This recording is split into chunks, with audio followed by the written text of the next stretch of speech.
സ്നേഹമാണ് അഖിലസാരമൊഴിയിൽ എന്ന സന്ദേശവുമായി കായംകുളം സ്വദേശിയും ട്രാവൽ ബ്ലോഗറുമായ മുഹമ്മദ് സഫ്വാന്റെ സ്നേഹ സന്ദേശയാത്രയ്ക്ക് തുടക്കം.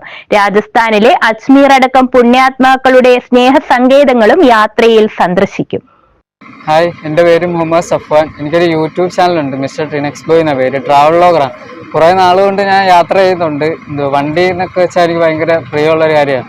ഞാൻ ഒരുപാട് സ്ഥലങ്ങളിൽ പോയി ബൈക്കിൽ. ലാസ്റ്റ് പോയി ബാംഗ്ലൂർ എല്ലാം പോയി, എല്ലായിടം പോയി വന്നതാണ്. ഇതിപ്പം അതിന് ശേഷം തുടങ്ങിയ ഒരു ആഗ്രഹം, ഒരു ലോങ് യാത്ര പോകണമെന്നുള്ള ബൈക്കിൽ. അതിപ്പോൾ എന്തായാലും കുറേ നാൾ, ഒരു 7-8 മാസത്തോളം എൻ്റെ പുറകെ ഞാൻ നടന്ന് അത് എന്തായാലും ആഗ്രഹ സഫലീകരണം ഇന്നാണ്. അതിൻ്റെ MSM കോളേജ് വെച്ച് ഇപ്പോൾ ഇവിടെ വെച്ച് ഫ്ലാഗ് ഓഫ്. നമ്മുടെ വീട്ടിൽ നിന്ന് എല്ലാവരും ഇറങ്ങി, നമ്മുടെ എല്ലാവരും കൂട്ടത്തിലുള്ള എല്ലാവരും ഉണ്ട്. സ്നേഹമധു പെയ്തിറങ്ങുന്ന ഒരു നവലോകം പുലരട്ടെ എന്ന സ്നേഹ സന്ദേശവുമായിട്ടാണ് ട്രാവൽ വ്ളോഗർ മുഹമ്മദ് സഫ്വാൻ കായംകുളത്ത് നിന്ന് യാത്ര തിരിച്ചത്. ഇന്ത്യയിലെ പ്രധാന കേന്ദ്രങ്ങളിലൂടെ ചരിത്രപ്രസിദ്ധ ഇടങ്ങളിലൂടെ സന്ദർശിച്ച് സ്നേഹ സന്ദേശം കൈമാറും. കായംകുളത്തെ MSM കോളേജ് ക്യാമ്പസിൽ നിന്നും ആരംഭിച്ച യാത്ര principal doctor Muhammad Thaha flag off ചെയ്ത് ഉദ്ഘാടനം ചെയ്തു.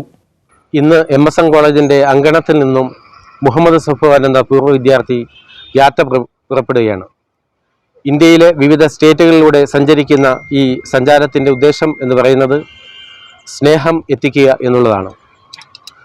വിവിധ ജാതി, മത, വർഗ, വർണ്ണ വ്യത്യാസമില്ലാതെ നമ്മുടെ രാജ്യത്ത് ഏകോദര സഹോദരങ്ങളായി കഴിഞ്ഞുകൂടാനും ഒരുമയോട് ജീവിക്കുവാനും വെറുപ്പിൻ്റെയും വിദ്വേഷത്തിൻ്റെയും പാഠങ്ങളെല്ലാം മറന്നുകൊണ്ട് സ്നേഹത്തിൻ്റെയും ആർദ്രതയുടെയും കരുണയുടെയും കാരുണ്യത്തിൻ്റെയും ഒരു സഞ്ചാരമായിട്ടാണ് മുഹമ്മദ് സഫ്വാന്റെ യാത്ര ഉദ്ദേശിക്കുന്നത്.